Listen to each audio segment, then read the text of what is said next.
তাণ্ডব 2 আসবে। আমি বলবো যারা ছিল এখানে সবাই জানে সাকিব ভাই যে কি কষ্ট করেছে।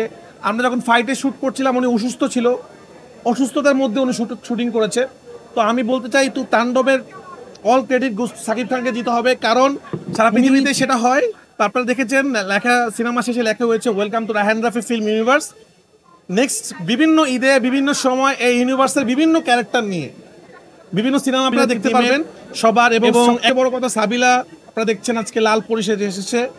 ও যে প্রথম সিনেমাতে যেরকম ভাবে ড্যান্স করেছে, যেরকম ভাবে অভিনয় করেছে, এটা আসলে প্রথম সিনেমাতে আমি নিজে যখন প্রথম সিনেমা বানাইছি আমি এত কনফিডেন্ট ছিলাম না, কিন্তু আমি আস্তে আস্তে কনফিডেন্ট হয়েছি। কিন্তু সাবিলা প্রথম সিনেমাতে যে কনফিডেন্ট ভাবে অভিনয় করছে এবং ড্যান্স করছে, দেখো অনেকে অভিনয় খুব ভালো পারে, অনেকে নাচ খুব ভালো পারে, একসাথে মিক্স কিন্তু অনেকে পারে না। তো সাবিলা শুরুটা এরকম ব্লাস্ট করে হলো। আশা করবো সাবিলা নূর আমাদের বাংলাদেশে আরো ভালো ভালো সিনেমা করবে।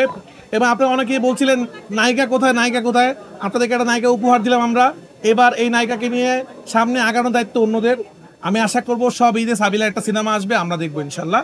আমি সবাইকে বলবো আমাদের দোয়া করবেন। আমরা চেষ্টা করছি একটা ভালো সিনেমা বানাতে। হ্যাঁ, আমাদের কিছু ভুল ত্রুটি হয়েছে হয়তো, আমরা সামনে চেষ্টা করবো ঠিক করার জন্য। বাংলা সিনেমা আস্তে আস্তে এগিয়ে যাচ্ছে। আপনারা যদি বাংলা সিনেমাকে সাপোর্ট করেন আমরা আরও ভালো বানাবো। আমরা পরাণ থেকে সুরঙ্গ আরও ভালো বানানোর চেষ্টা করেছি, সুরঙ্গ থেকে তুফান আর একটু ভালো বানানোর চেষ্টা করেছি। এবার তাণ্ডব ইনশাল্লাহ সামনে যে ছবিটা বানাবো, যেই টুই হোক, তাণ্ডব 2 অথবা তুফান বা অন্য কোনো ছবি, এর থেকে বেটার করার চেষ্টা করবো। আপনারা দোয়া করবেন।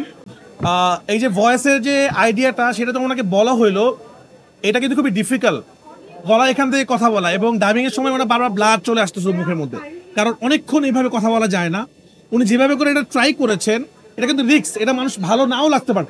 একটা মানুষ পুরোটা কথা বলছে গলা থেকে আসলে, এবং যে চুলের কাটিং, যেরকম ডার্ক মেকআপ উনি আসলে, এবং উনি যে ম্যাজিকটা দেখালো, এটা আসলে উনি দেখিয়ে দিল 26 বছর পর উনি নিজেকে বারবার নতুন করে আবিষ্কার করছে। এবং আমি বলবো যারা ছিল এখানে সবাই জানে সাকিব ভাই যে কি কষ্ট করেছে।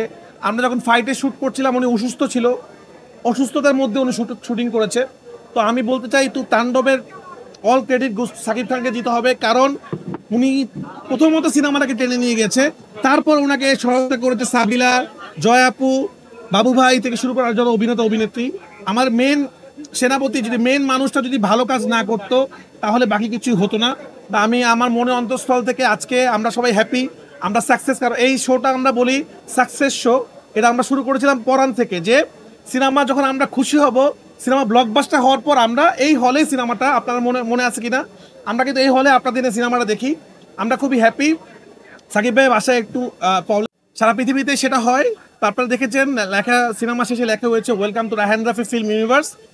নেক্সট বিভিন্ন ঈদে বিভিন্ন সময় এই ইউনিভার্সের বিভিন্ন ক্যারেক্টার নিয়ে বিভিন্ন সিনেমা আপনারা দেখতে পারবেন, এবং এক একটা গল্পের সাথে আরেকটা গল্প কানেক্ট থাকবে। যেহেতু বাংলাদেশে অভিনেতা অভিনেত্রী কম, এই জন্য একটু ডিফিকাল্ট ইউনিভার্স ক্রিয়েট করা, কারণ আমাদের পারফর্মার অনেক বেশি নাই আসলে। তো যাই হোক, আমরা ট্রাই করবো ভালো কিছু করার জন্য। Thank you.